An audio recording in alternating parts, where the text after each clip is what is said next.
لە یاریەکانی قۆناغی شانزەی جامی کوردستان بۆ تۆپی پێ یانەی ڕواندز لە نێو یاریگای سۆران میوانداری یانەی شەقڵاوی کرد. ئەگەرچی لە دەستپێکی یاریەکە یانەی ڕواندز باشتر دەبینران و چەندین دەرفەتی گۆڵکردنیان لەدەستدا. لە خولەکی سلوچار یاریزان ئەکرەم گۆڵی یەکەمی بۆ یانەی شەقڵاوە تۆمار کرد. گێمی یەکەمی یاریەکە بەو ئەنجامە کۆتایی هات. لە گێمی دووەمی یاریەکە لە خولەکی 64 یاریزان سەلاح حەسەن گۆڵی دووەمی بۆ یانەی شەقڵاوە تۆمار کرد و ڕواندزی بێ هیوا کرد. دواتر یاریزانانی ڕواندز هەوڵی گۆڕینی ئەنجامی یاریان دەدا، بەڵام سەرکەوتوو نەبوون.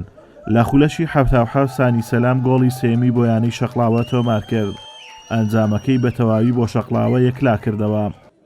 لە خولەکی 88 محەممەد عزیز گۆڵی یەکەمی بۆ ڕواندز تۆمار کرد.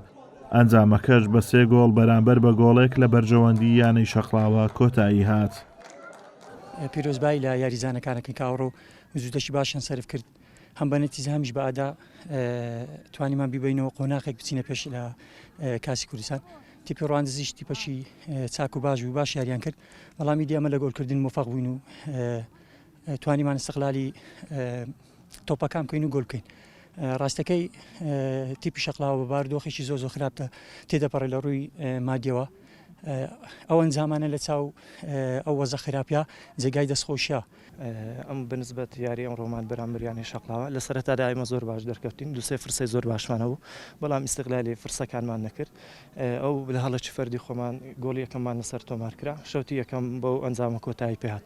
لە شەوتی دووەم ئەگەر ئەکرا ئێمە باشتر و بە ئاسێکی باشتر دەربکەین، بەڵام گۆڵەکی خێرا کە بۆ دوو بە هیچ ڕتمی یاریەکەی لە ئێمە تێکدا و شەقڵاوە باشتر دەرکەوت.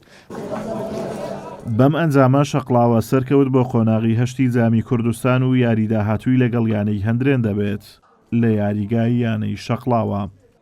ئازادۆمەراوەی کەناڵی ئاسمانی پەیام، سۆران.